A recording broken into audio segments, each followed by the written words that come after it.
Buongiorno, benvenuti al nostro Focus TG. Siamo in onda anche oggi, in diretta per informarvi di quello che sta succedendo in Veneto. Come sempre, nota di servizio alle 12:30 saremo in collegamento con la sede della Protezione Civile a Marghera, dove il Presidente Luca Zaia farà il punto della situazione sull'emergenza coronavirus. Punto che oggi sarà decisamente interessante, viste le polemiche che sono sorte riguardo al reperimento di dosi vaccinali da parte del Veneto, a tutto quello che è successo attorno a questa grande situazione che non sempre è stata molto chiara dell'arrivo dei vaccini in Italia dalle case farmaceutiche. Noi siamo andati proprio in questo momento anche a vedere a Bassano, ad esempio, l'arrivo delle dosi vaccinali per l'ULSS 7, di cui vi parleremo stasera nel nostro TG Bassano. Di molto altro si parlerà con Luca Zaia, perché i temi di questi giorni sono davvero tantissimi. Il tema portante invece della Pedemontana, ma insomma di tutto il Veneto, perché è stata una vicenda che ha scosso molto gli animi e le coscienze, è la tragedia che si è consumata nel pomeriggio di ieri in una casa di Rosà, a pochissima distanza da Bassano del Grappa. Abbiamo le immagini raccolte ieri dai nostri operatori, dai nostri giornalisti, che Cristiano Facca in regia può farci vedere. La vicenda, i contorni esatti della vicenda devono essere ancora ricostruiti in modo esatto. Si sa solo che un anziano si è tolto la vita dopo aver quasi certamente, ormai, visto che non sono arrivate informazioni diverse, ucciso la moglie. Entrambi anziani, non sembrava che si potesse arrivare a una situazione come questa. Si sapeva che erano seguiti dai servizi sociali che li aiutavano un po' magari con le incombenze quotidiane o con qualche volta un pasto caldo, ma nessuno si aspettava che succedesse una cosa simile. Vedete, queste sono le immagini del pomeriggio di ieri. Poi nel corso della serata sono arrivati gli uomini della scientifica. Il commissariato di Bassano sta facendo tutte le verifiche, tutte le indagini del caso. Sono stati trovati i corpi da un parente che, non sentendoli, sentendo i due anziani, si era preoccupato. È arrivato, aveva le chiavi, ha aperto e ha trovato, almeno queste sono le prime informazioni che c'erano arrivate, la donna coperta da un telo bianco, un lenzuolo, e invece il marito si era tolto la vita impiccandosi in bagno. Di questo parleremo fra poco in collegamento con Angelica Montagna, che è sul posto, è a Rosà, per sentire effettivamente come sono andate le cose, quali sono le ultime novità. Quindi parleremo di questo fra pochissimi minuti.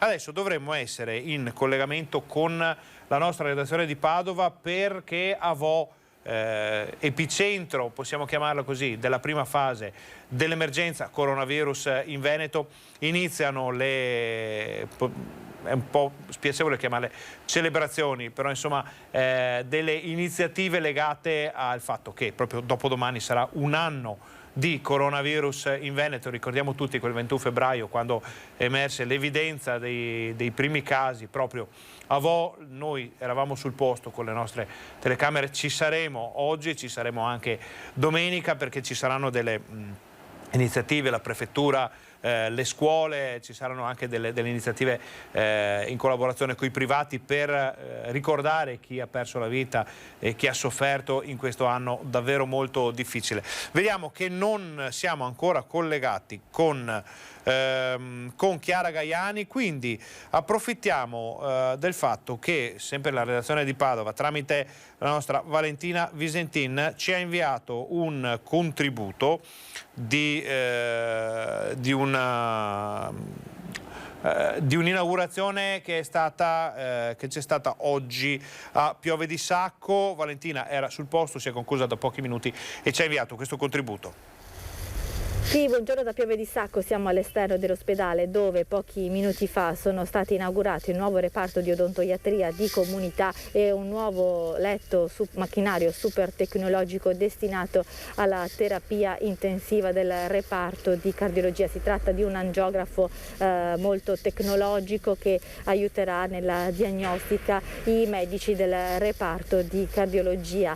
Una inaugurazione alla presenza dell'assessore regionale alla sanità Manuela Lanzarina, perché proprio questi due interventi sono stati realizzati grazie a un cospicuo finanziamento regionale. Qui a Pieve di Sacco mercoledì, tra le altre cose, sono iniziate anche le vaccinazioni contro il Covid agli ultra ottantenni, mentre lo ricordiamo per quanto riguarda la provincia di Padova, domani nel padiglione 6 della fiera dovrebbe iniziare la vaccinazione al personale scolastico. Si parte con nidi e materne, tra le 100 e le 200 le prime persone che verranno vaccinate con dosi di siero AstraZeneca. Si parte al padiglione 6 di Padova. Nel frattempo l'USL continua a raccogliere i dati che arrivano da tutte le scuole del Padovano. Sono circa 20.000 i dipendenti tra docenti, dirigenti e personale ATA ed educatori.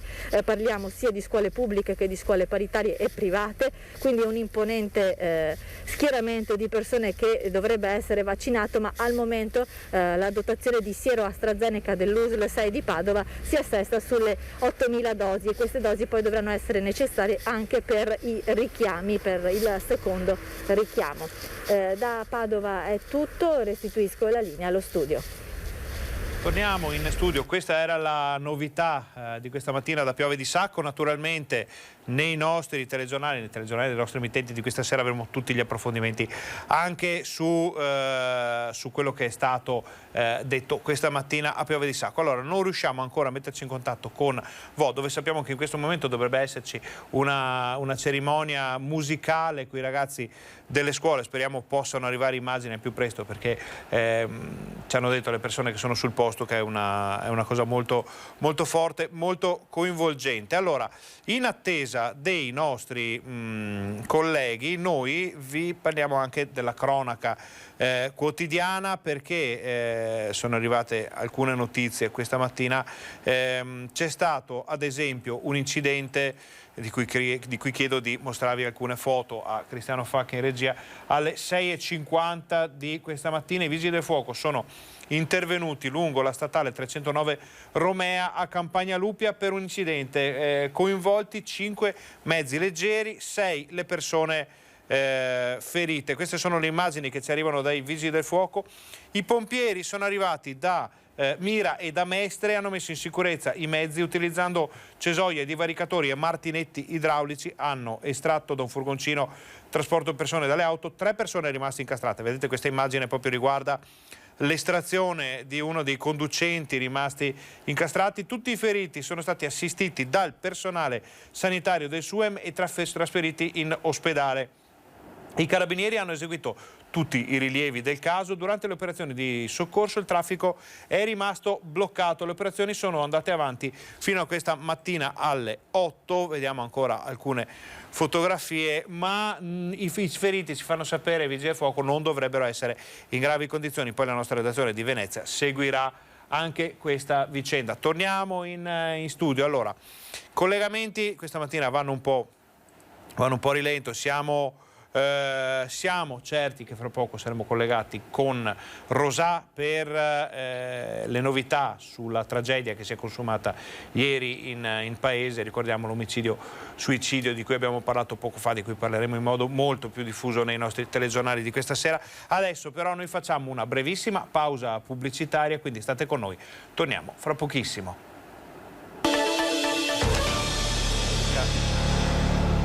No, questa è l'Angelica, ma aveva detto...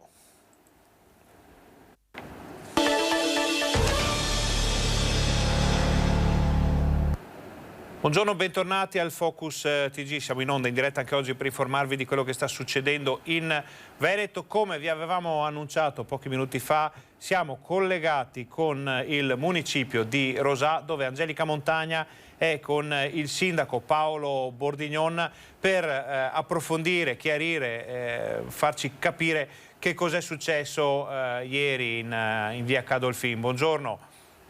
Buongiorno Buongiorno Ferdinando, buongiorno ai telespettatori. C'è ancora incredulità, Ferdinando, è difficile riuscire a dare una spiegazione logica a quanto accaduto ieri in via Cantuccina, civico 39, siamo stati anche noi, c'è un mazzo di fiori con scritto lutto di famiglia e ancora sequestro per quanto riguarda appunto la vendetta dove si è consumato il transito, quindi questo signor 83, piuttosto che tutti, insomma, anche i sindicati del sito ritengono una persona nuova, una comune, come tanti altri di noi.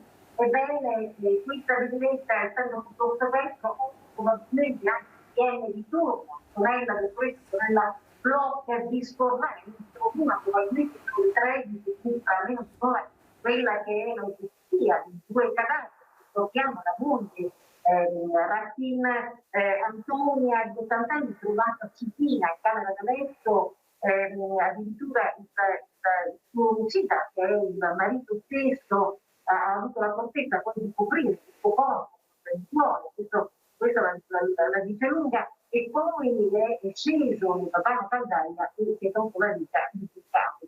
Ebbene, c'è ancora tanto il commento, anche in piazza non si parla d'altro, alcuni vicini ci hanno detto, e poi sentiremo anche il sindaco, ci hanno detto sembrano notizie che noi ascoltiamo da Milano, da grandi città lontane, noi avremmo pensato che una comunità potesse essere esposta dall'oggi al domani con una disgrazia. Di questo si può parlare, una fatto di questo tipo. Signor Sindaco, voglio dire, appunto, era il luogo del diritto e della decisione, ma anche così, come questo tipo arrogato, sento un po' di sicuramente è rimasta sconvolta tutta una comunità e credo in questo momento segno di vicinanza su tutti i parenti che erano lì presenti, che potuto parlare assieme. E il fatto è che erano delle persone normalissime, delle persone tranquille, che erano anche assistite dai parenti, perché non mancava giornaliera di parenti e anche da parte anche delle strutture sociali che erano i pasti e contagi. È stata una cosa, cioè, a volte si dice ma succede sempre le prove, ma è capitata a Rosà e credo che come sindaco ci lascia veramente un vuoto.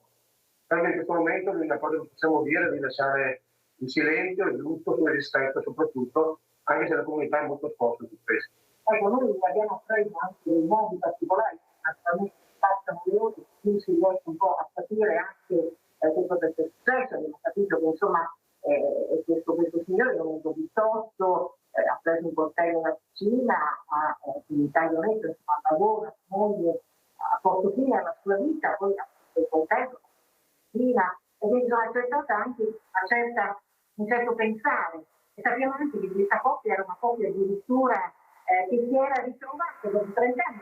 Questi cittadini giovani per tanti anni non si sono più ritrovati, dopo 30 anni si sono conosciuti e hanno detto questo è il grande amore e ancora adesso erano insieme. Ecco, sappiamo anche in particolare che lui proprio in questi giorni avrebbe fare appunto il tampone perché era stato in contatto con un positivo e quindi questo probabilmente aveva, eravamo tutti il sindaco, aveva probabilmente scorso ulteriormente le suore, comunque amava la moglie, cercava di assisterla perché lei era in carrozzella, dice che aveva subito anche un intervento di stato femore, però insomma pareva raccontato anche parenti, ero sindaco. Ma poi da quello che è il nostro dei parenti, che lui è un sicuro la moglie, si tratta appunto, come parlavo ieri anche il dirigente, però proprio un atto anche di amore verso di lei, magari perché si vedeva un po' in difficoltà per accudirla. Per cui è ancora peggio per la comunità capire queste cose, per capire come stanno vivendo i nostri anziani in questo momento di Covid. Questa è una riflessione che soprattutto noi amministratori dobbiamo farci. Per cui credo che una riflessione in silenzio per essere la cosa migliore in questo momento. Noi abbiamo anche sentito un vicino di casa, proprio il signore che mi sta davanti, dire ma io la sera prima ci parlavo insieme, perché in realtà noi qualche volta da cancello a cancello potevamo comunicare e lui diceva che parlare però era normale. Allora Angelica, noi vi ringraziamo moltissimo di questo di questo contributo. Ringraziamo anche il sindaco Paolo Bordignon. Poi per tutti gli approfondimenti del caso, le interviste, le ultime notizie su questa tragedia, diamo appuntamento ai nostri telespettatori al TG Bassano di questa sera. Grazie, buon lavoro. Grazie a voi. Torniamo in studio allora. Avete sentito, queste erano le novità da Rosà, poi questa sera tutti gli approfondimenti del caso. Adesso abbiamo in arrivo il collegamento con Chiara Gaiani da Vo, dovrebbe arrivare, l'aspettiamo magari qualche istante per le cerimonie, l'inizio delle cerimonie legate proprio a quella scadenza, un anno di coronavirus che non avremmo mai voluto vedere o dover segnare sul calendario. Invece l'anno di coronavirus scadrà proprio dopo domani e sono iniziate oggi con un ci par di capire, perché abbiamo parlato proprio al volo con Chiara Gaiani, con un concerto, con un momento musicale. Vediamo appunto dietro, ci par di vedere dietro la nostra Chiara Gaiani ci fa l'ok, dei bambini che sventolano delle bandierine. Però Chiara, raccontaci tutto tu, che sicuramente ce lo puoi spiegare molto meglio. Chiara. Ferdinando, buongiorno, cerco di fare anche una cosa velocemente. Sono proprio nel municipio di Vo, dove ci sono in questo momento gli studenti della scuola media del paese che stanno rendendo un omaggio, diciamo, a questo inizio di questo fine settimana così particolare per la cittadina. Adesso vediamo se riesco a farvi vedere che cosa stanno facendo, ovviamente da lontano, perché si tratta di ragazzi, hanno tutte le loro bandierine colorate. Sul municipio di Vo c'è questo grande cuore che è fatto proprio che è stato realizzato per questo anniversario così particolare. Un anno fa a Vo, sappiamo, ci furono 2 cittadini di Vo, i primi a essere colpiti dal coronavirus, e Vo fu il comune, diciamo, tra i primi comuni italiani a vivere la terribile esperienza della zona rossa, un'esperienza che ha segnato profondamente soprattutto questi ragazzi che sono rimasti chiusi in casa come tutti i cittadini. Ecco, Vo sarà la protagonista, diciamo, ideale in tutta la regione di questo anniversario che tutti noi ci stiamo preparando a vivere. Il 21 febbraio 2020 le nostre vite sono cambiate in modo inequivocabile, sono cambiate le vite dei ragazzi, sono cambiate le vite degli anziani e quindi questa città lo sta cercando, come ha fatto per tutti questi lunghi mesi, mettendosi a disposizione della scienza, facendo davvero tutto quello che c'era da fare. Ci sarà per ricordare e per capire come sarà la nostra vita domani. Saremo presenti a Vo durante le cerimonie di domenica. Chiara, prima di lasciarti andare, perché sappiamo che è una giornata abbastanza complicata, che aria tira lì a Vo in queste ore? Posso dire che ovviamente quando c'è la presenza dei ragazzi c'è una grande festa, è grande festa, perché i ragazzi riescono sempre a fare festa. L'hanno fatto anche cantando prima, poi lo ascolterete nei nostri telegiornali di questa sera, la canzone Rinascerò dei Pooh, e la sensazione è che veramente c'è speranza, e da Vo secondo me questo messaggio si alza forte. Ci piace chiudere questo collegamento con un messaggio di speranza, un messaggio di positività che noi, nonostante tutto quello che è successo in quest'anno, abbiamo sempre cercato di dare, anche nei momenti più difficili, abbiamo sempre cercato di dare una lettura comunque al positivo, una lettura che non fosse sempre basata sui drammi, sulle tragedie, cose che naturalmente bisogna registrare, ma anche basata sulla necessità di guardare avanti, di vedere il sole. Ci pare che questa giornata di sole a Vo possa essere un buon viatico per l'immediato futuro del Veneto, ma non solo, visto che stiamo parlando di una pandemia. Quindi ringraziamo Chiara Gaiani per questo momento di sole. Buon Grazie, buon lavoro. Torniamo in studio, ma solo per lanciare la pubblicità, perché fra 10 minuti arriva Luca Zaia, noi saremo collegati con la sede della Protezione Civile di Marghera. State con noi, torniamo fra pochissimo.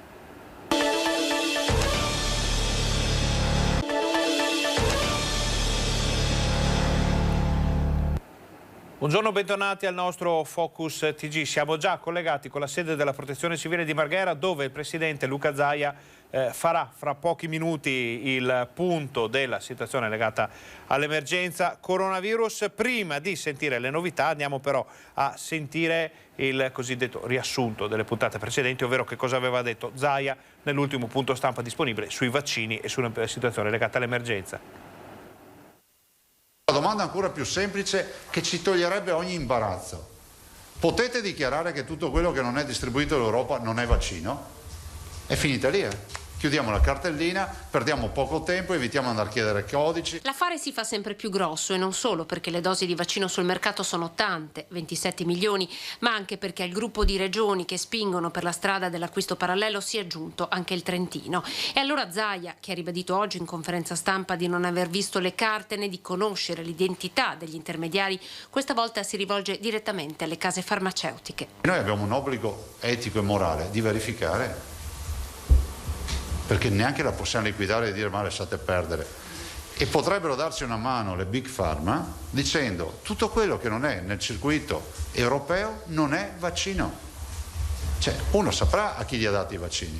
E questo avviene mentre parallelamente il commissario Arcuri, nella trattativa Flor Intermediari, chiede di farsi dare il numero dei lotti per avviare una prima verifica. Noi non siamo nelle condizioni di verificare se l'offerta ha un vaccino o acqua distillata dietro. Intanto oggi è arrivata al Veneto una nuova proposta per vaccini AstraZeneca. In Emilia-Romagna il presidente Bonaccini ha ufficializzato una proposta arrivata dalla Croazia. Insomma, il mercato si sta muovendo. L'Unione Europea mette in guardia dagli acquisti fai da te al di fuori dei canali ufficiali. L'opposizione in Consiglio regionale raccoglie le dichiarazioni della presidente Ursula von der Leyen, sollecitando la regione alla massima trasparenza. Il presidente ha il dovere di denunciare in procura portando tutte le carte, sostiene in una nota al Partito Democratico. Zaia non può tirare dritto, come se nulla fosse. Più chiaro di così. Abbiamo dato le carte, abbiamo interpellato l'AIFA, il commissario Arcuri. A me spiace che si voglia sempre vedere il torbido dappertutto. Se le grandi case si esprimessero in maniera più tranchant, avremmo risolto tutto il problema in maniera molto veloce. Cosa potrebbe cambiare? Oggi il Veneto ha una capacità vaccinale che può arrivare fino a 1 milione di inoculazioni al mese. Con la disponibilità di vaccini attuale vacciniamo 100.000 persone a settimana.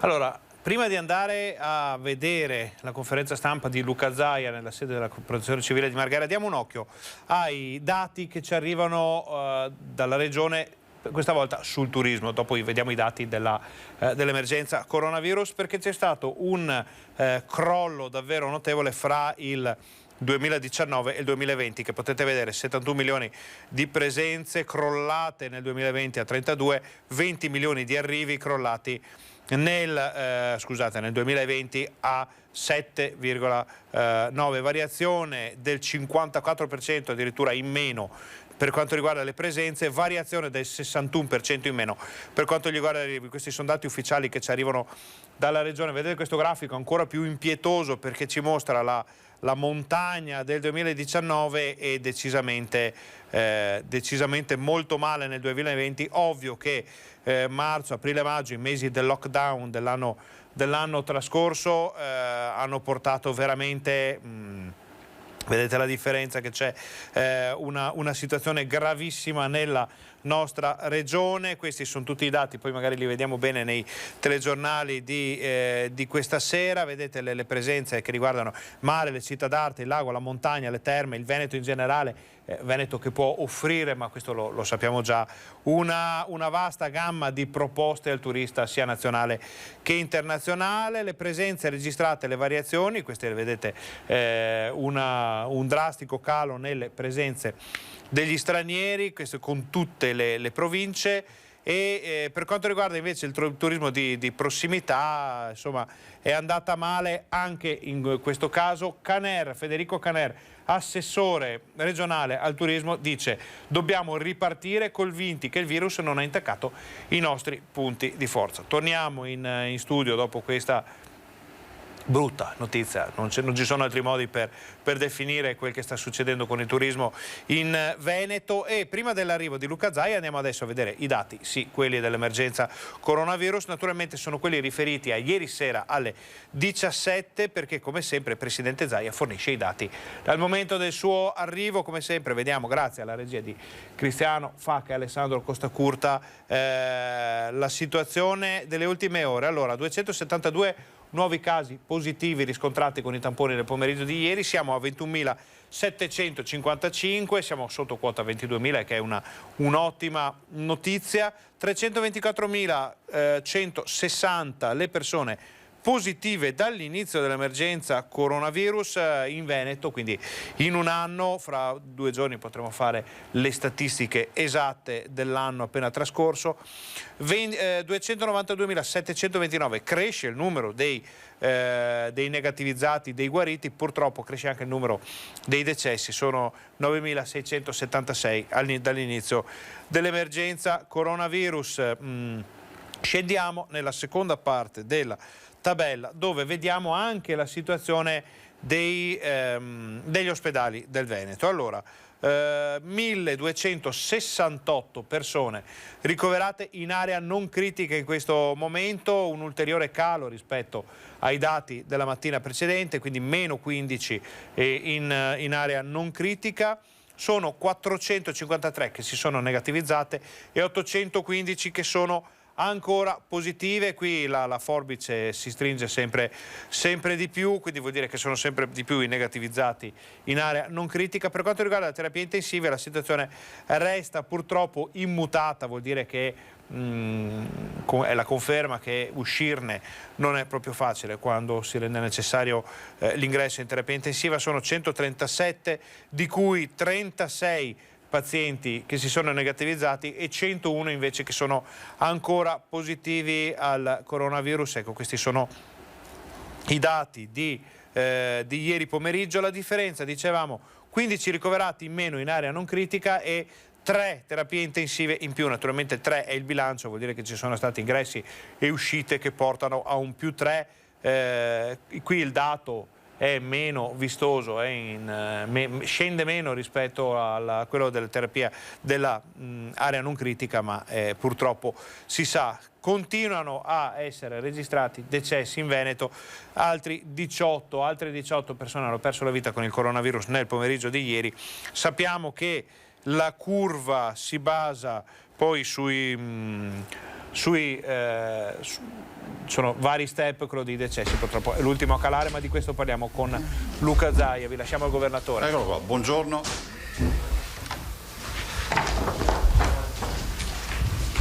Inizierei subito con le belle notizie, faccio gli auguri.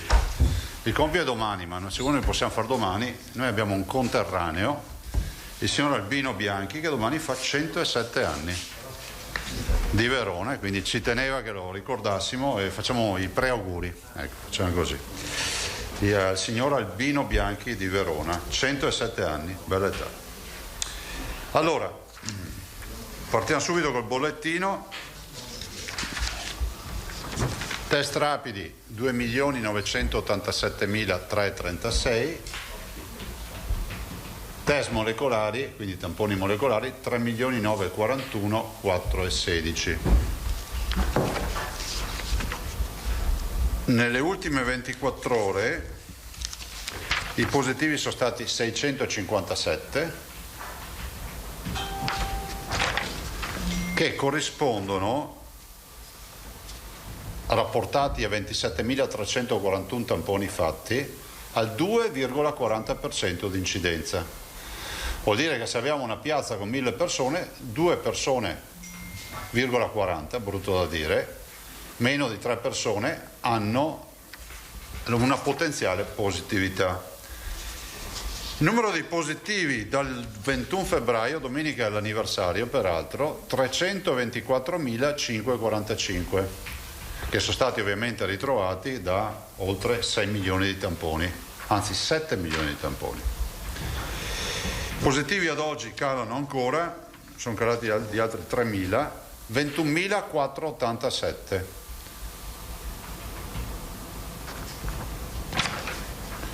I ricoverati totali in questo momento sono 1374, quindi più di 2000 letti in meno rispetto alla punta del 31 dicembre. In particolare questi 1374 sono così distribuiti: 1241 in area non critica, quindi meno 49,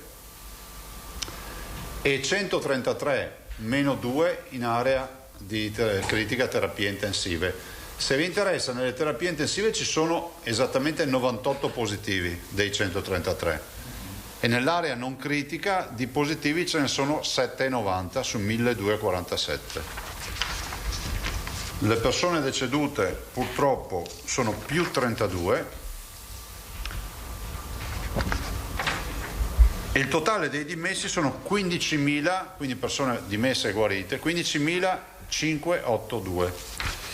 E mi fermerei un attimo, una piccola considerazione su questo. Allora, questi sono i positivi delle ultime ore, no? Vuol dire che se qualcuno ha incrociato uno di questi positivi, ha avuto un contatto stretto, non aveva la mascherina, non si è lavato le mani e non ha rispettato le regole basilari, probabilmente si è infettato. Questo per dire cosa? Che finché avremo questa tabella, che è la più importante di ogni giorno, con dei numeri che ci confermano che ci sono dei positivi, significa che il virus non se n'è andato. Guardate, la situazione nazionale non è per nulla rosea. Io sono molto preoccupato dell'evoluzione della situazione nazionale. Ho sentito l'Umbria che vive una situazione di difficoltà e va tutta la nostra vicinanza ai colleghi dell'Umbria. Ho sentito l'Abruzzo che ormai è arrivato al limite delle terapie intensive, ma limite vuol dire qualche giorno. Vedo i dati anche di altre regioni. Mi diceva stamattina l'assessore Coletto che oltre il 70% dei positivi hanno variante brasiliana. Hanno dovuto richiudere tutte le scuole, asili nido compresi, quindi 0-18 come si possono definire, dalla scuola diciamo dell'infanzia fino alla scuola media secondaria superiore, alle superiori per capirci, no? Cioè voi capite che questa non è una situazione sulla quale possiamo dormire tranquilli. Probabilmente per noi è pesato l'aver fatto tanto contact tracing, molto probabilmente, e lo sottolineo questo molto probabilmente, che è un superlativo assoluto, e il fatto rappresentato anche dal fatto che noi non abbiamo aperto le scuole. Il mese che abbiamo avuto di vantaggio perché le altre comunità si ritrovano questa difficoltà. Allora, davanti a tutto questo voglio dirvi che ne ho parlato anche stamattina col collega Bonaccini, noi dovremmo assolutamente fare una prima riunione tra presidenti di regione nelle prossime ore. Penso che sia fondamentale poi prepararsi, perché voglio ricordare che scade il DPCM il 5 marzo. È il 5 marzo dopodomani, Se ci togliete i festivi, i prefestivi e un po' di fuffa attorno, non è che ci restano tanti giorni di operatività piena. Quindi immagino che questo fine settimana sia un fine settimana importante per le prime riunioni. Dopodiché cercheremo di capire. Guardate, se poi guardiamo l'Europa, io so che voi le sapete meglio di me ste robe, ma ne approfitto anche per dirlo in diretta ai cittadini. Vorrei ricordare che la Germania è in lockdown dal 16 di dicembre e forse se lo sfanga verso i primi di marzo. Cioè lockdown non vuol dire zona rossa, perché noi ormai ce lo siamo dimenticati il lockdown. Lockdown vuol dire tutto chiuso. La zona rossa sono le attività produttive aperte, sono che tu puoi andare fuori dai confini comunali per valide motivazioni di lavoro piuttosto che di salute o di necessità, insomma è un'altra roba. La Germania ha già fatto, forse è il suo secondo grande lockdown, la Francia è il secondo grande lockdown, la Gran Bretagna è il terzo lockdown. Quindi in un contesto come questo non vorrei che qualcuno pensasse che il Veneto possa restare all'infinito un'isola felice. Quindi veramente la mia preghiera, nell'attesa di vedere quali saranno le decisioni, senza creare allarmismi, è veramente di essere prudenti, perché 6,57 possono essere semplicemente gli unici 6,57 che esistevano, che li abbiamo trovati, li isoliamo e finisce lì, ma possono essere l'inizio di una nuova curva. Non sono tanti, diciamocelo fino in fondo, 2,40 non è un'incidenza che ti fa venire l'ansia, il coccolone, però sono comunque 657 potenziali grandi diffusori, senza tutti quelli che non si trovano, perché vorrei ricordarvi che questi sono l'esito di 26.000 tamponi, ma non abbiamo fatto 5 milioni di tamponi. Quindi il rapporto qual è? 2,40, ragionando vuoto per pieno, vuol dire che su 5 milioni 2,40 quanto fa? Evito di fare il conto, che dopo mi fate sempre... Allora, se il 10% è 500.000, se l'1% sono 50.000, 2,40 vuol dire che potrebbero esserci potenzialmente almeno 100.000 positivi che girano per il Veneto. Il conto l'abbiamo fatto velocemente, più di 100.000 positivi. Quindi evitiamo di incontrarli, o meglio, non possiamo sapere se li incontriamo. Teniamo le distanze, evitiamo gli assembramenti e osserviamo le regole. Guardate, io spero vivamente che si possa venirne fuori. Lo faremo ovviamente in rapporto anche al fatto che bisogna vedere quale sarà lo sforzo vaccinale, perché i vaccini sono una condizione sine qua non per affrontare questa partita. Capite che per noi la vaccinazione significa tornare, diciamo, fra virgolette, a una libertà. Allora qualcuno si meraviglia quando noi parliamo di vaccini. Vorrei ricordarvi che ci sono già delle comunità che possono tranquillamente dichiararsi Covid free, penso allo Stato di Israele, tanto per dire, no? La Gran Bretagna che ha già vaccinato 15 milioni di cittadini, o altre comunità che stanno vaccinando, pensiamo agli Stati Uniti. Biden, ve lo ripeto, al suo insediamento ha detto 1 milione di vaccini al giorno, 100 milioni in 100 giorni. Sapete, queste sono le grandi sfide. E chi avrà per primo, raggiungerà per primo traguardo, avrà più mercato a sua disposizione. Brutto da dire, ma funziona così. Soprattutto in un Veneto, ve lo ricordo, perché qualcuno si chiede, magari distante da queste terre, si chiede perché ci preoccupiamo tanto. Intanto perché fare gli amministratori significa preoccuparsi dei propri cittadini. Noi non facciamo la vita delle tartine.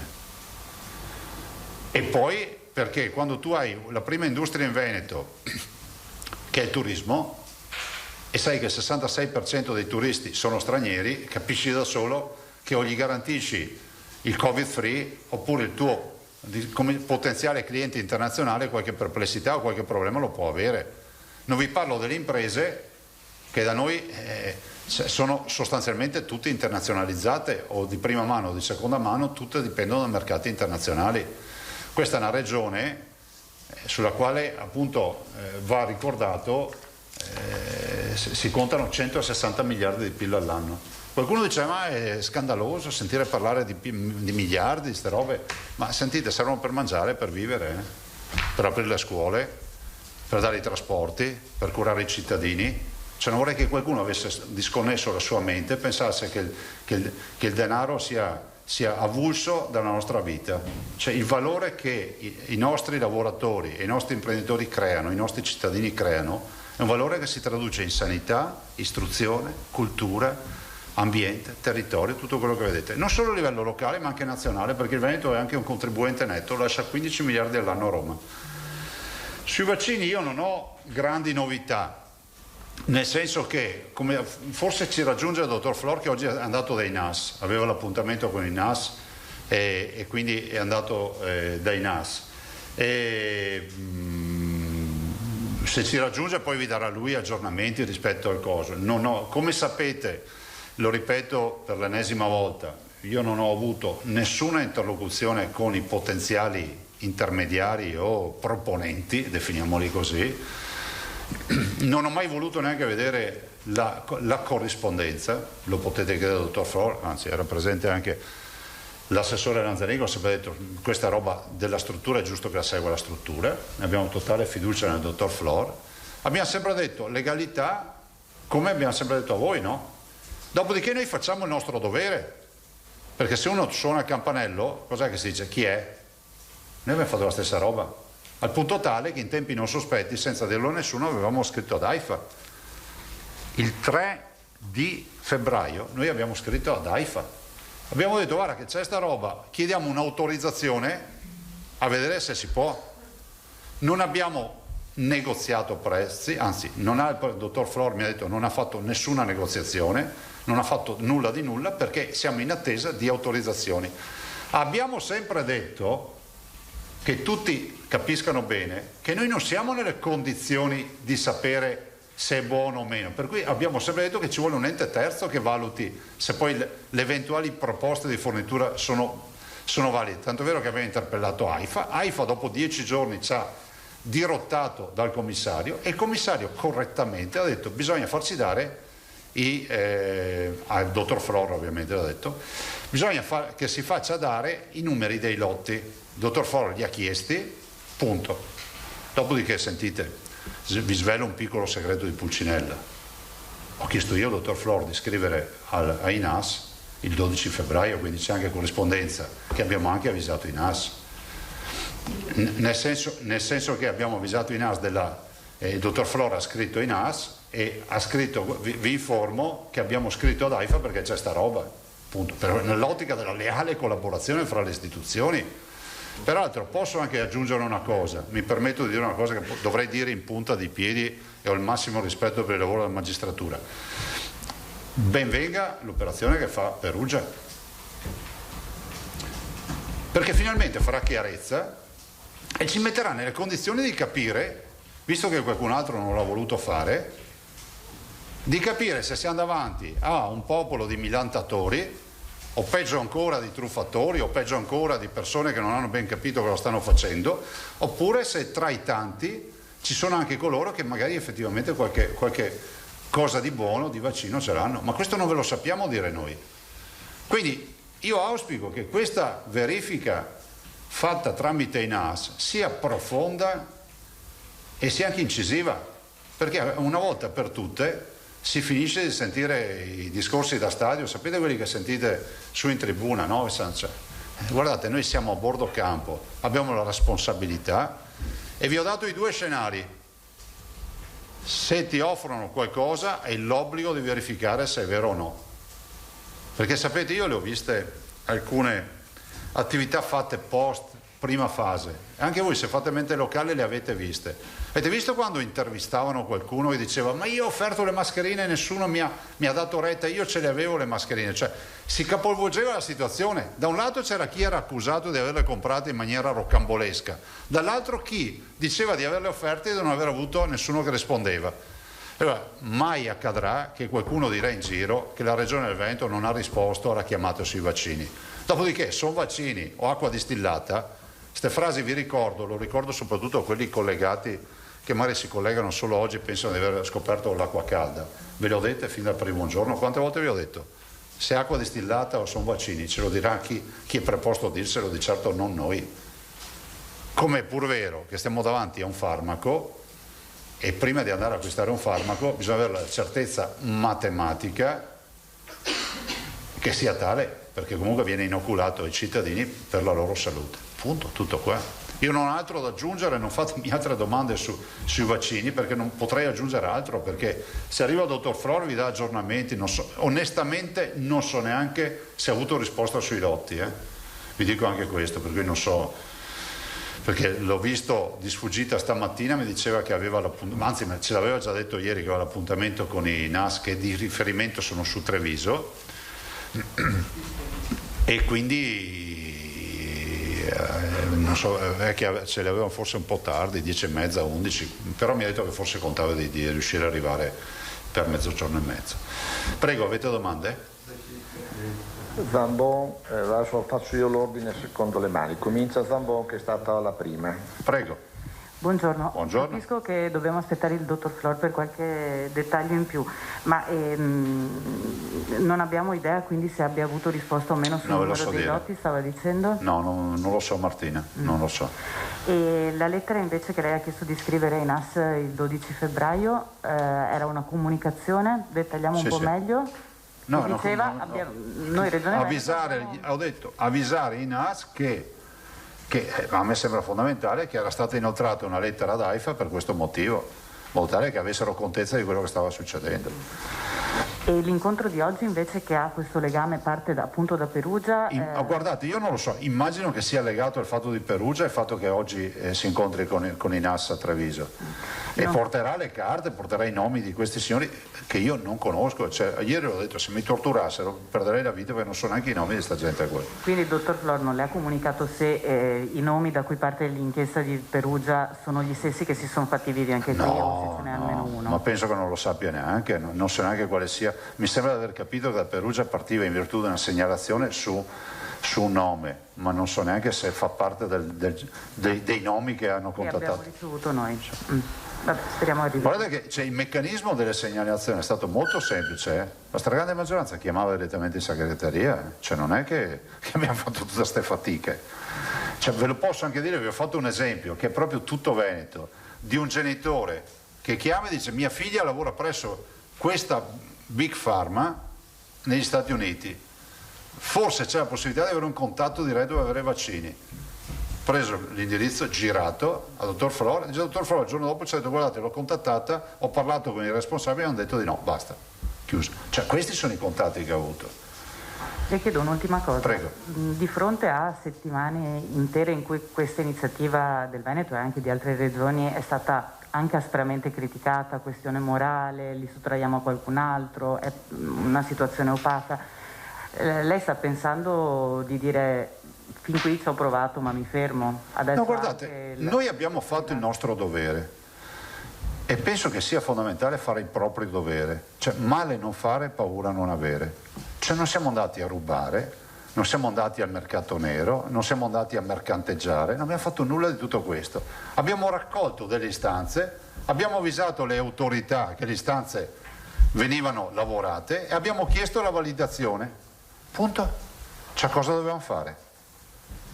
Mi chiedevo se adesso non avesse la tentazione. No, guardi, invece io sono molto ansioso di vedere l'esito di queste verifiche. Ma non perché, guardate, io non ho certezze che siano tutte brave persone o non lo siano, perché non li conosco, non so neanche i nomi. Però è giusto perché è una curiosità da cittadino, no? Come ripeto, anche ieri l'ho detto, avremmo evitato tutta sta roba se le 3 aziende autorizzate EMA avessero detto: guardate, fuori dal contratto europeo sono tutti delinquenti. Punto, era finita lì. Grazie. Scusa, tutti delinquenti. Vendono prodotti che non sono nostri. Bastava questo, era finita. Però come facevamo noi a esimerci dal verificare? Impossibile.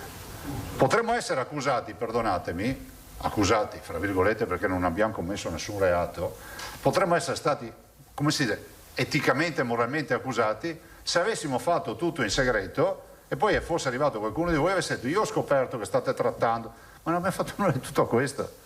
Cioè, alla luce del sole, più alla luce del sole di venire qui da voi a raccontarvi tutti i giorni questa partita. Almeno lo si riconosca, no? Abbiamo sempre questa idea della politica che c'è sempre sta roba, sta melassa, robe nascoste. Cioè, facciamo tutto alla luce del sole. Se n'ha colpa anche questa, per carità, ecco. Metteteci in croce, cosa volete che vi dica? Salmaso, poi Andriolli, poi Parisi e Giacomuzzo. Buongiorno Presidente, buongiorno. Scusi se magari rischiamo di essere un po' monotoni nella ripetitività del tema dell'argomento, però lei mi pare che ha capito benissimo i meccanismi della comunicazione e quindi sa che purtroppo su questa vicenda dei NAS l'interesse è assolutamente rilevante. Ecco, io mi permetto di... Nessuno qui ha mai messo in discussione la buona fede e la trasparenza del Veneto, questo mi pare chiaro, lei è stato... Well, qualcun altro sì, non voi. No, noi no, dico, direi correttissimo nel raccontare fin dal primo minuto l'evoluzione delle tappe. Devo dire però che alla fine i dubbi e gli interrogativi sono estremamente pesanti. Ad esempio, ieri sera una trasmissione televisiva ha fatto vedere dei documenti ufficiali della Regione Veneto e quindi lasciando capire che un canale di trattativa è stato aperto in maniera, direi, formale. E quindi io le chiedo cosa ne pensa dell'operatore BR00 punto interrogativo che risulta registrato nell'elenco degli intermediari farmaceutici riconosciuti dal Ministero della Salute e che sostiene, almeno in questa trasmissione televisiva, di aver operato con sede in Belgio per nome e per conto della Regione Veneto, perché questi sono i documenti che sono stati mostrati. E poi c'è un altro personaggio che compare in questa trasmissione, tale avvocato Cavallaro, che è appunto Giuseppe Cavallaro, che si è qualificato come mediatore e legale rappresentante di un broker farmaceutico internazionale. Quindi questo ha spiegato nei dettagli. Primo, che c'era stata una trattativa con la Regione Lombardia per una fornitura di AstraZeneca, e poi c'è stata una trattativa più o meno analoga con Pfizer. Ecco, quindi voglio dire, le informazioni girano in maniera, direi, diversa rispetto anche alla giusta cautela che lei ha avuto. Se ci può dare qualche elemento in più, non so se... Ma guarda, allora, prima roba, di questi signori, di questi fatti non so assolutamente nulla. Ma registratelo bene. No, appunto, non mi dicono nulla i nomi, non mi dicono nulla le procedure. Dopodiché, se il dottor Flor ad un'offerta di disponibilità ha risposto diteci cosa avete in mano, e non so se sono queste le carte, il dottor Flor ha tutto messo da parte, che consegnerà in AS, consegnerà... Ecco, vorrei ricordare, beneficio di tutti, che questa vicenda riguarda tutte le regioni che hanno... Sì. No, diciamolo perché siccome il Veneto fa sempre notizia, che non succeda come i FAS, che dopo sembrava che i FAS li aveva solo il Veneto. No. Ecco, ricordiamo che tutte le regioni che hanno dichiarato, cioè dall'Emilia Romagna piuttosto che il Piemonte o la Lombardia o chi, per cui però io non vi so dire nulla, non mi dicono nulla i nomi, non li conosco neanche per altri motivi, non ho mai neanche sentiti questi nomi qua. No, è fuori discussione che l'avvocato Cavallaro non dica nulla, sarebbe interessante sapere chi rappresenta come broker farmaceutico. Perché... Non ho la più pallida idea, ma magari se ha avuto corrispondenza appunto con la nostra azienda Zero, con gli uffici, magari non ha neanche detto chi rappresenta, ha semplicemente continuato a mandare mail, non ve lo so dire. No, è questo il punto, perché l'altra domanda che tutti si pongono è... Fermo restando che potrebbe essere legittimo tutto quello che ha fatto questo signore. Ma nessuno dice di no, il problema mi pare evidente nel momento in cui questo si propone come soggetto economico autorizzato a trattare per nome e per conto di un broker farmaceutico internazionale, credo abbia titolo e nessuno l'ha bloccato. Cioè, qui adesso non so se ci saranno delle sorprese, la cosa che fa un po' discutere è che questo signore, mi pare con un capitale sociale di 1.000 euro, avesse tentato giustamente di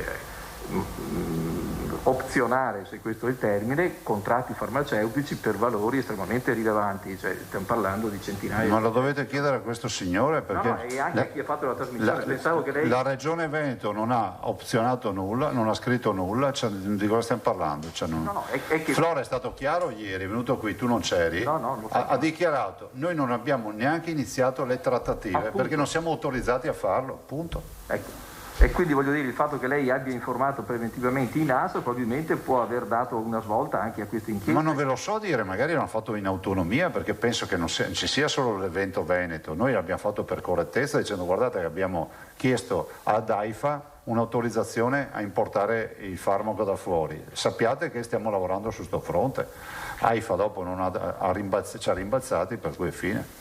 Ecco, al di là degli aspetti giudiziari. Però sai, perdonami, sì, magari anche un po' fuori dall'interesse oggettivo dell'articolo. Certo. Cioè, diventa, secondo me, come si può dire, diventa anche utile per noi cittadini capire se queste cose presentate con la ragione sociale, 1.000 euro, cioè, sono poi vaccini o sono chiacchiere? Ma se sono vaccini, la domanda che faccio io, alla fine se arriviamo e accendiamo la luce e vediamo che sono vaccini, cosa si fa? Ma appunto, io non voglio dialoghi con lei ed essere... È il quesito che noi ci siamo posti, no? Allora, questo signore sostiene che appunto... L'hanno intervistato? Certo, non so. Guardi, adesso io l'ho registrato per evitare, come dire, fiarsi, ma al di là di questo, se vorrei glielo giro poi, ma lo trova credo in tutti i siti.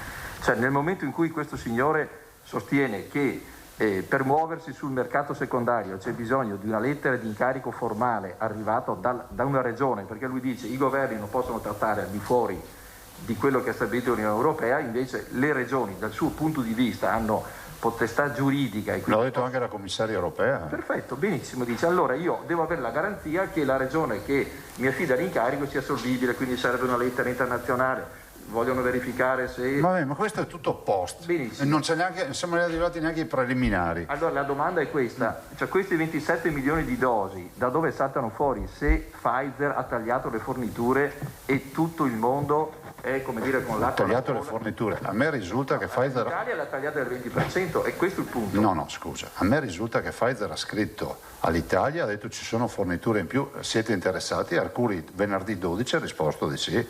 Allora appunto, allora vuol dire che Pfizer la racconta in maniera diversa. Ma io non so cosa racconta Pfizer, non mettetemi in bocca ste robe. Ho semplicemente detto cosa è accaduto. Ma noi vogliamo capire... Ma a capire da me, andate a chiedere a Pfizer, cioè cosa so io di ste robe, non ho neanche mai visto il contratto europeo. No. Ma volete capire che partiamo da un problema, che non conosciamo il contratto europeo.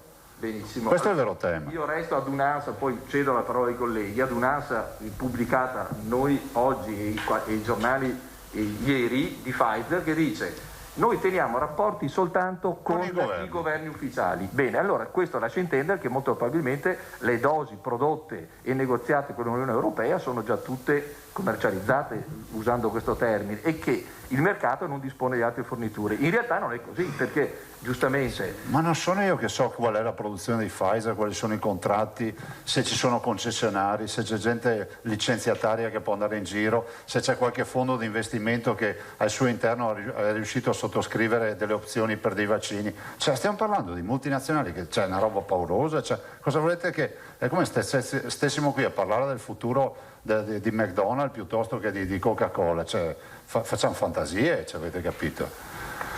Va bene. Ma anche nel rispetto di queste multinazionali non conosciamo neanche i contratti che hanno non con l'Europa, con il mondo. Scusatemi, è vero o non è vero che lo Stato di Israele si è approvvigionato con 30 milioni di dosi e ha vaccinato tutti gli israeliani? O no? Sì, beh, Israele qualcuno gliele avrà vendute, no? Ha 9 milioni di abitanti. Cioè, noi a 4 milioni ci siamo arrivati in Italia, dico con grande difficoltà, vedevo oggi i dati. Sì, ma forniti. c'è chi ha avuto molto di più di noi, certo, in proporzione, quindi vuol dire che vaccini ce n'erano o no? Sì, questo l'ha ammesso anche l'Unione Europea di aver sbagliato le procedure, probabilmente di aver sottovalutato. Oppure sono stati più bravi gli altri, come sostengo io, a negoziare. Non faremo mica la colpa allo Stato di Israele perché poi è riuscito a procurarsi i vaccini, o gli Stati Uniti, o la Gran Bretagna. Chiediamoci perché noi ne abbiamo di meno. Forse ci diamo anche la risposta velocemente. E non possiamo neanche dare colpa a Pfizer o a Moderna o a chi altri perché noi abbiamo di meno vaccini. Qualcuno di voi conosce il contratto europeo? No, qualcuno... Andriolli. Sì, buongiorno Presidente. Buongiorno. Non so, sembra che alla fine vogliamo creare tutti quanti più confusione di quanto... Appunto. Però mi stupisce che dal suo punto di vista, da Presidente della Regione Veneto, non abbia anche la curiosità di andare a scruculiare mettendo anche in chiaro alcune cose. Allora, è vero sulla la capacità delle regioni di potersi anche comprare i vaccini. Non è vietato, quindi non c'è nulla di moralmente brutto e addirittura giuridicamente possibile. Però mi fa specie che lei a un certo punto sia curioso, ma fino a un certo punto non vada oltre. Allora, i contratti non sappiamo quali siano e come li abbiano firmati. C'è il sospetto che l'Europa qualcosa non abbia gestito bene prima e continui a non gestirlo ora. Certo. Perché a questo punto, se la situazione è questa, vuol dire che al di là c'è anche un mercato parallelo. Non lo so, immagino. No, sì, ma è questa la confusione che nasce anche nel cittadino che magari aspetta la sua dose e non sa quando gli arriverà. Allora, è contento che la regione si dia da fare, ma vorrebbe che la storia fosse raccontata tutta, non aspettando l'inchiesta della Procura e le indagini dei NAS. Quindi c'è anche in che senso? Che c'è anche un interesse della Regione Veneto a capire come stanno le cose. Infatti abbiamo chiesto alle autorità nazionali di asseverare e di validare quello che scrivono questi signori o no? A chi lo dobbiamo chiedere? No, appunto, non so se non abbiamo chiesto l'intervento di AIFA, non abbiamo chiesto ad Arcuri, il dottor Arcuri ci ha chiesto fate evitare i numeri di lotti, cosa dobbiamo fare? Prendere un investigatore privato e farlo girare per l'Europa? Cioè no. No, ma fa strano che AIFA per quanto gli compete deve fare la differenza tra un vaccino e l'acqua di rose e su questo posso capire. Arcuri molto più interessato a sapere se sono i lotti, perché poi deve verificare che non siano quelli promessi, pagati certo dall'Europa per l'Italia e poi magari dirottati. Perché e che siano vaccini veri? Sì, e che siano vaccini veri. Allora, finché lo si fa con l'Africa a nessuno interessa. quando si tratta di vaccini o di farmaci, quando si riguarda l'Europa siamo molto più attenti, però è un mercato, sembra che nasca la storia di un mercato parallelo dei vaccini, che fa inorridire in un periodo come questo. E nei cittadini, non ve lo so dire. No, ma neanche noi lo sappiamo, stiamo raccontando. Non rientra nella nostra facoltà riuscire a capirlo, c'è bisogno che siano gli inquirenti che facciano le verifiche, non noi. E ci siamo premurati perché le facciano, o no? Ma sapete che facciamo?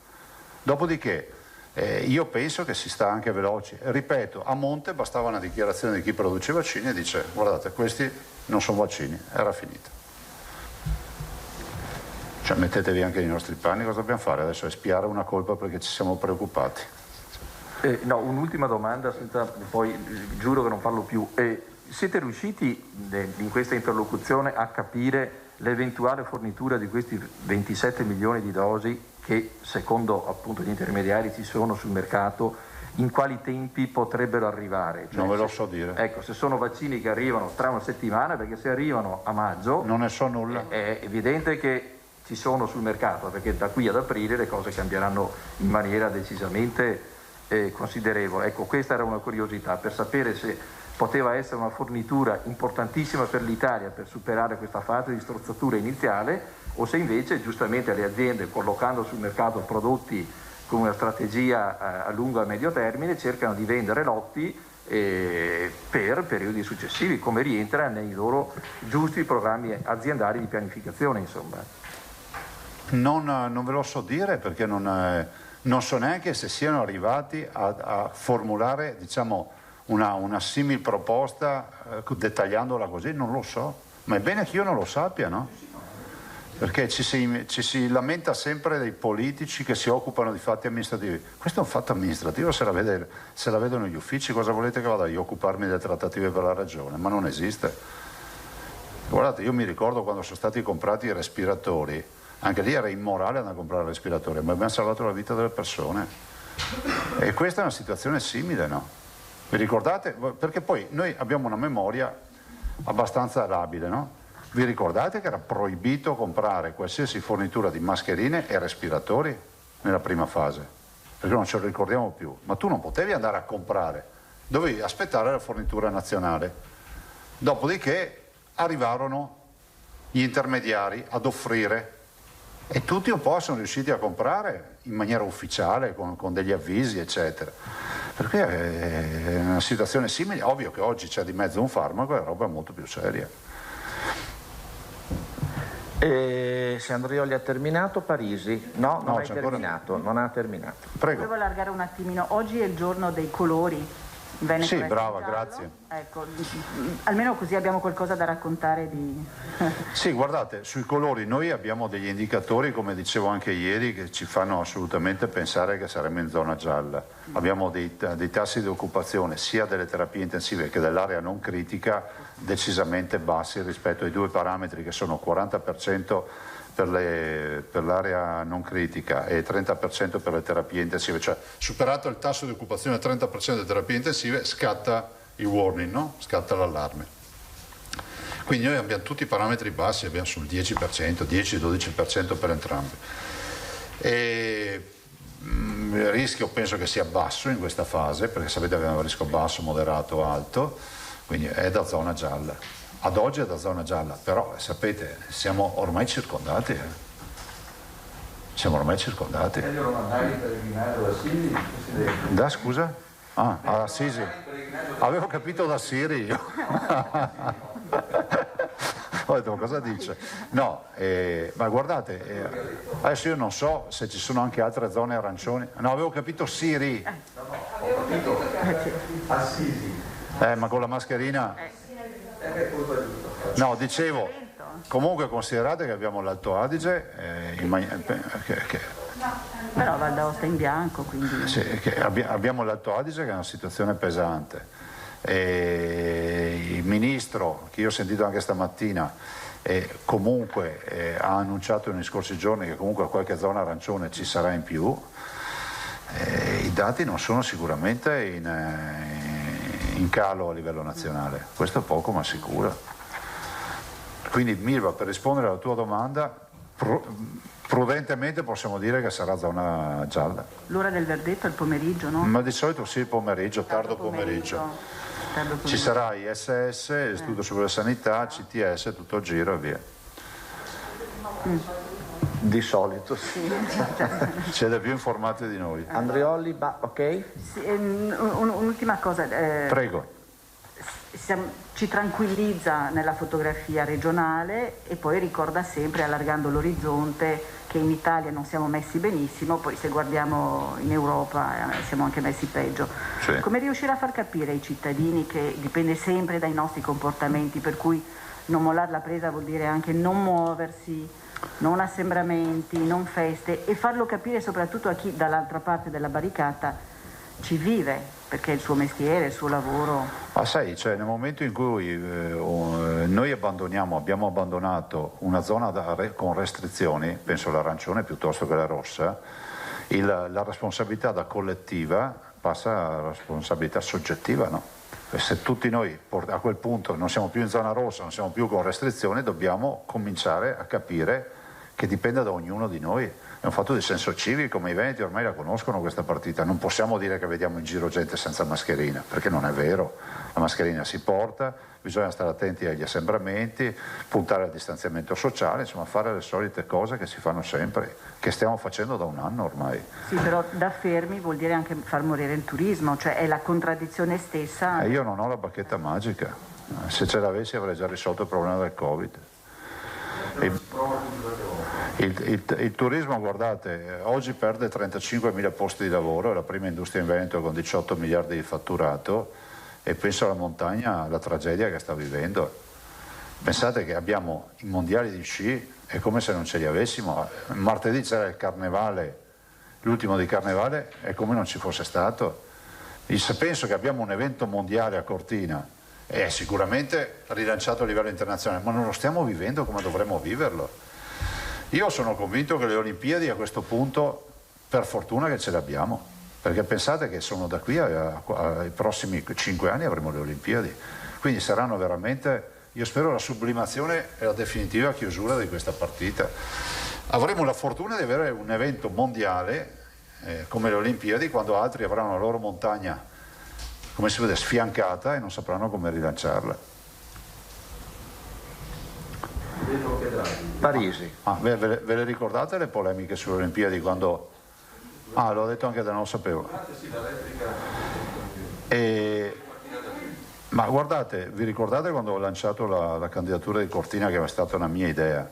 Anche lì le polemiche, ma chissà che accordi ci sono, i delegati a livello internazionale, è poco etico andare a discutere, perché io poi vi ricordo che andai in Giappone, e lì in consiglio regionale dissero: Zaia è in Giappone invece di essere qui. Per fortuna. Nel senso, a queste polemiche ormai noi siamo abituati.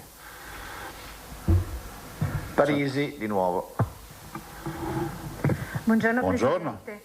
Senta, a proposito di colori, per quanto riguarda la questione che è uscita fuori nelle scorse ore dei weekend rossi, lei ne ha già parlato ieri dicendo che non ha avuto contezza di questo nell'interlocuzione con Roma, ma da ieri a oggi ha saputo qualcosa di più? No, posso solo dirvi che dalla mia esperienza, finché non si rinnoverà il DPCM, il modello non cambia.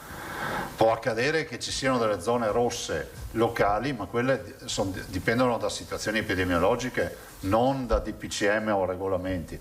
Se scoppia un cluster importante in una zona di una regione, è ovvio che lì fai la perimetrazione, fai una zona rossa, ma questo è già nelle corde di chi amministra, che sa che deve farlo.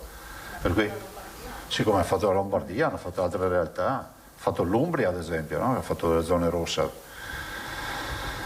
Presidente, domenica sarà 21 febbraio, un anno dalla pandemia, un anno da quando a Vo, con lo scoppiare appunto dei casi, è stata stravolta la nostra vita, un anno che ci ha mostrato come sono cambiate le cure, i nostri ospedali, la nostra economia stravolta, insomma tante famiglie che hanno perso tanti loro cari.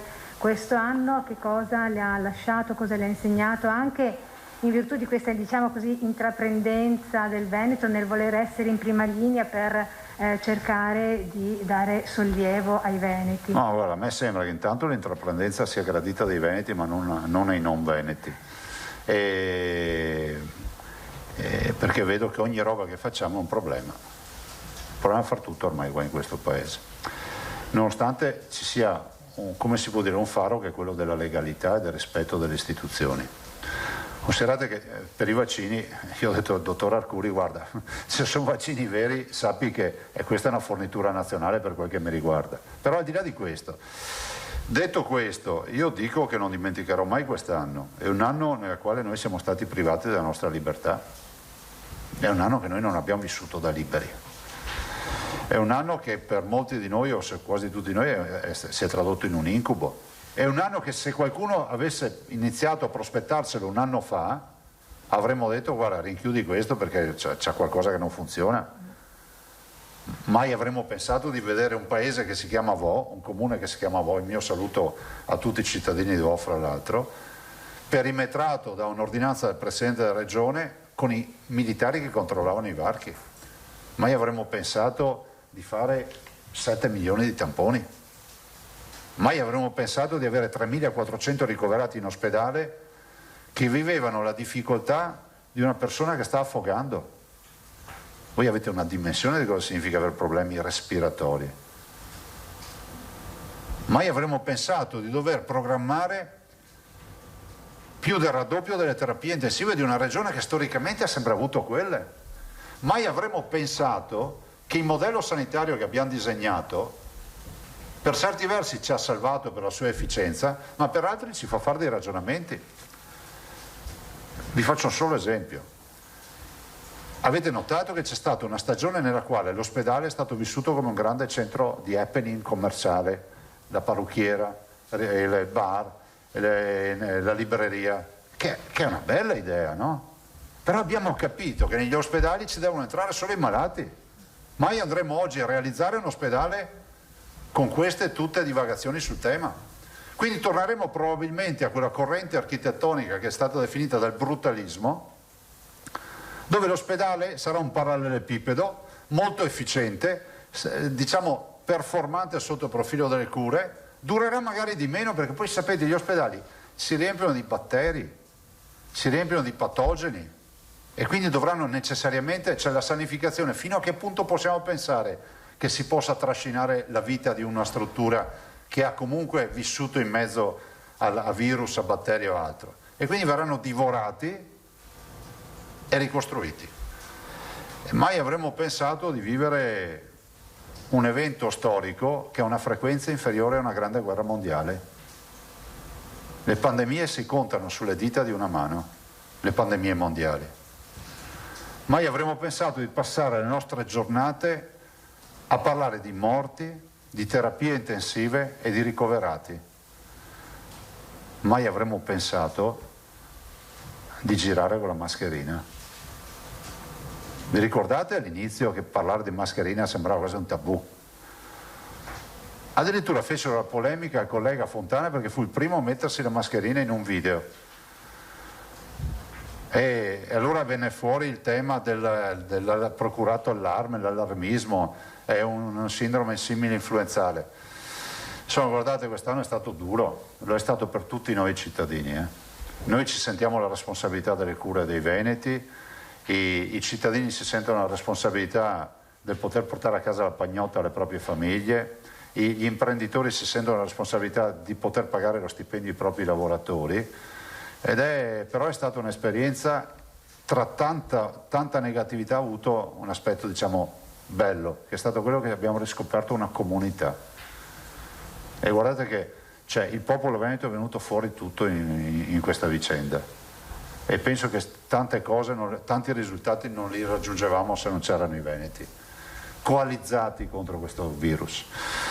Dopodiché ne dobbiamo venire fuori velocemente e per venire fuori guardate che bisogna vaccinare. Ricordatevi le mie parole, quando ho parlato di passaporto vaccinale mi hanno detto che non capivo niente, adesso è normale parlare di passaporto vaccinale. Quando parlavo di isolamento fiduciario dei bimbi che tornavano a scuola e venivano dalla Cina, mi dicevano che ero razzista. Adesso è normale avere 2000 bambini in isolamento e nessuno neanche chiede quanti sono. Credetemi che fra qualche mese qualcuno dirà loro sì e tu no, semplicemente perché alcune comunità saranno vaccinate e altre no. Perdiamo competitività oltre che libertà. Parisi? Sì, un'ultima domanda, scusi Presidente, che ci arriva da una telespettatrice di Treviso.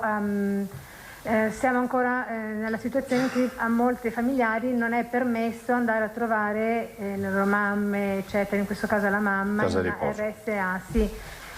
L'assessore è esperto ormai di questi temi. C'è la mamma in questione che è una signora che ha quasi sui 100 anni ed è sordo. Innanzitutto è vaccinata? Ecco, esatto, e la figlia dice io mi faccio anche il tampone e voglio capire perché non mi permettono di andare a trovarla.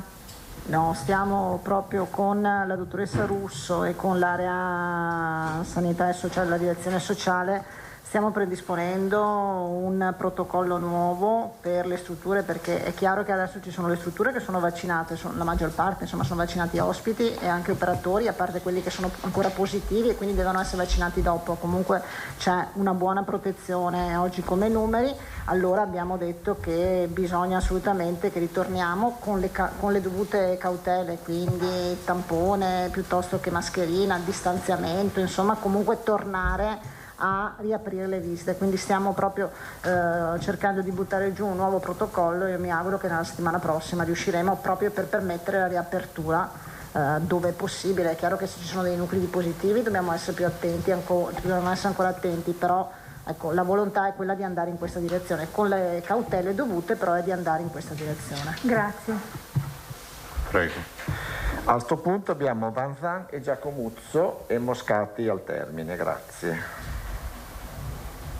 Presidente, solo una richiesta, siccome la questione dei vaccini sta tenendo banco in tutte le regioni, questa mattina il Presidente della Campania De Luca ha detto noi stiamo cercando di approvvigionarci di vaccini, il Presidente dell'AIFA... Non ha detto quali?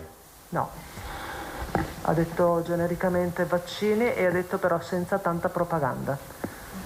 Magari nella riunione che avrete nelle prossime ore le chiederà perché. Da noi non è propaganda, è trasparenza. Ecco, magari vi chiarite tra di voi nella prossima riunione.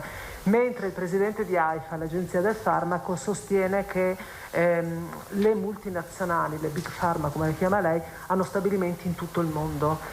Potrebbero esserci degli stabilimenti non validati dalle agenzie regolatorie e dice attenzione, magari i vaccini li fanno lì sì. E bisogna verificare se... Ma perdonami, ne approfitto. Attenzione, cioè, sono loro che devono dire se vanno bene i vaccini o no, cioè, noi non sappiamo nulla, cioè, non è che tu vai, come si dice, vai dal medico e ti dice prego, appunto, ma cioè, non siamo noi che dobbiamo stabilire se va bene comprare o no, cioè, tant'è vero che abbiamo interpellato chi di dovere, cioè, noi non facciamo un mestiere, no? Quando compriamo le altre partite di farmaci, per capirci, ci vengono validate? Non è che uno dice, vabbè, manda, vediamo, ci sono i lotti, la tracciabilità, c'è tutto. E c'è l'autorizzazione AIFA per importarli. Adesso viene fuori che per sta roba qua... Ma qualcuno dovrà dire sì o no? Di certo non noi, l'abbiamo sempre detto fino al primo giorno. Comunque queste erano due premesse per chiederle questo. Prima che finisca questa conferenza stampa, possiamo verificare se il dottor Flore è tornato? Prova a risentirlo. Grazie. Magari. Morto loro non era ancora Treviso, ancora insomma ci devono arrivare. Noi siamo disposti ad attendere. Farà un comunicato o qualcosa. Magari proviamo a mandare un messaggio adesso, sentire se è partito. Ma sì, guarda, è stato lui a dirmi, guarda, probabilmente ce la faccio arrivare e dillo ai giornalisti. Anche perché oggettivamente è molto più informato di noi. Bene, Giacomuzzo e Moscati. Buongiorno a tutti, buongiorno Presidente. Non ho capito un concetto, scusi, perdoni, le chiedo di ripetere.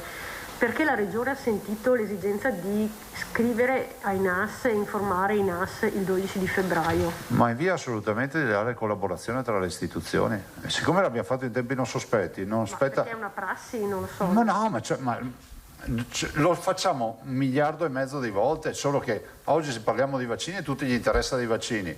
Potrei dirvi che quando si sono visti i sacchi nel video nella scarpata della Pedemontana, la prima roba che ho detto io all'ingegnere Pellegrini: guarda, fai subito una comunicazione ai NOE. Tanto è vero che sono usciti i NOE, ma non è che stiamo qui a dire ogni volta che facciamo una comunicazione. Tanto è vero che se non veniva fuori sto dibattito, magari nessuno anche si ricordava di dire: guardate che il 12 febbraio è stata mandata una nota molto semplice, cioè dire: guarda che abbiamo inoltrato sta richiesta ad AIFA, sappi che c'è, insomma, perché ci rendevamo conto che il tema vaccini è un tema delicato. Quindi non c'è una prassi, non eravamo neanche obbligati a farlo, che sia chiaro questo.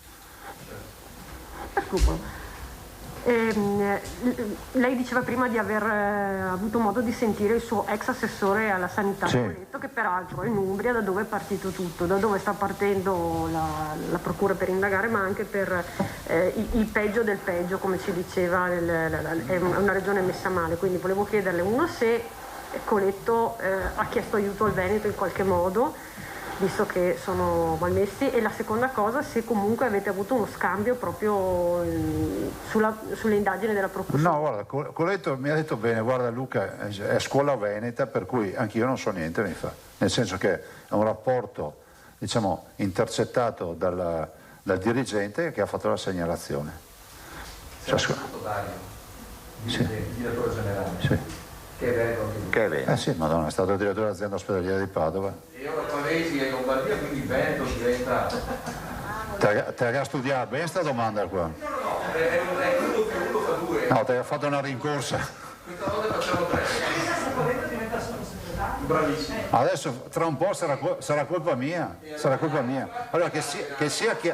No, scusate, siccome questo paese vive solo di retropensieri e di cospirazioni, robe strane, si sappia che il dottor Pavesi, in totale autonomia, sentitelo, ha avuto questo contatto e a me è stata data comunicazione il giorno che poi avete avuto notizia tutti, che non venga fuori che c'è il Veneto che mette un piede in Lombardia, altre menate del genere, che guarda, ognuno è autonomo, fa quello che vuole.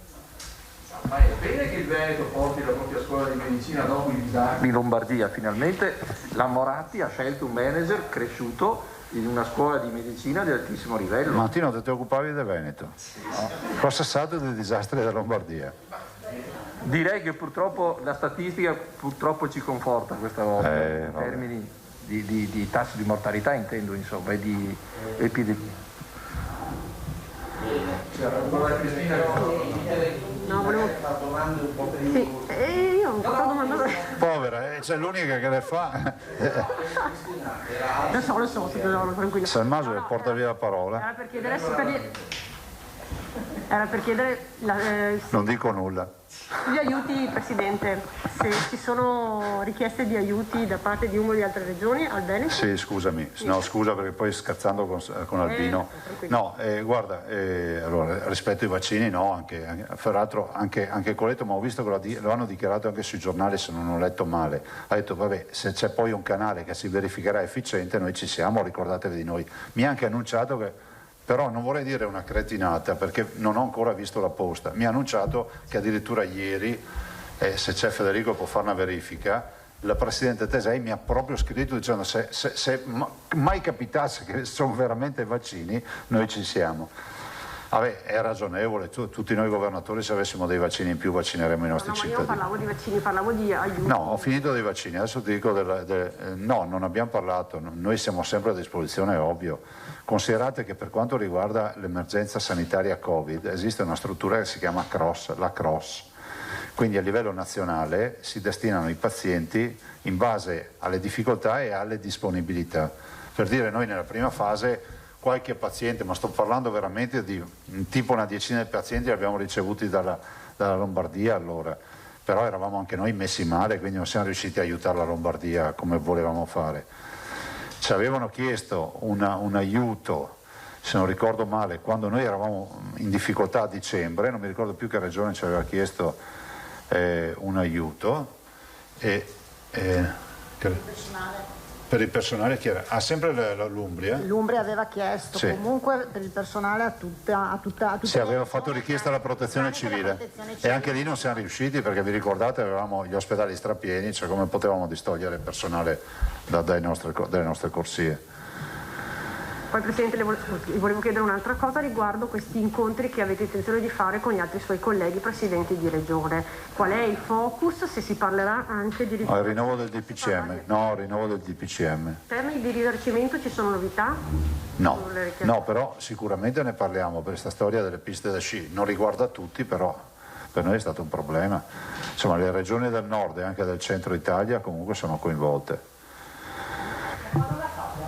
No, dobbiamo fissare, guarda, io ho sentito stamattina anche il Presidente Bonaccini e io immagino che la volta tra stasera e domani la si fa.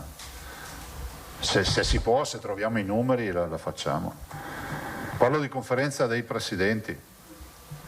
Una curiosità, forse più per l'assessore Lanzarin, liste di attesa dopo l'apertura delle prestazioni ambulatoriali, delle attività chirurgiche, se possiamo avere un quadro. Non ho un numero, nel senso so che sta andando bene, nel senso mi dicono insomma che le URSS sono ripartite tutte in maniera molto attiva, però se volete per lunedì proviamo a capire rispetto a quei 90.000 che noi avevamo comunque come numero di persone in attesa quanto siamo scesi, va bene? Lunedì ci sarà il dottor Mongillo e probabilmente anche il dottor Tonon e parleremo di piano vaccinale, performance e tutto quello che sono poi le vaccinazioni fatte, c'è un po' di numeri sullo stato dell'arte e poi c'è anche il grande tema della scuola e quindi il tema dello screening nella scuola e altro. No. Attiva sulla scuola proprio quindi lunedì possono dare. Sono due dirigenti della dottoressa Russo, sono due giovani dirigenti fra l'altro della prevenzione. Se vogliamo sentire il dottor Flor. Nel frattempo Moscati e poi chiudiamo, poi il dottor Flor se fa in tempo non ce la farà. Bene, Moscati e chiudiamo, grazie. Buongiorno Presidente. Buongiorno. Io ormai tante cose sono state dette, per fortuna mi mancava solo una cosa. Lei una volta aveva parlato nel caso dei vaccini e oggi l'ha ribadito che Israele ha vaccinato tutti.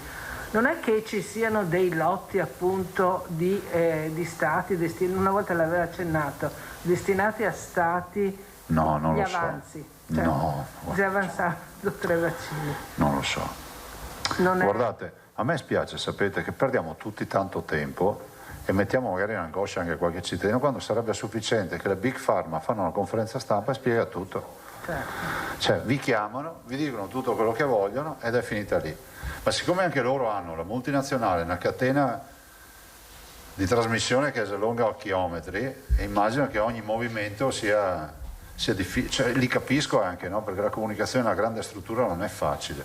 Va bene. Non è come qua, insomma, dai. Sì, passiamo ad altre cose. Prego. Si parlava di Vo e un anno da Vo.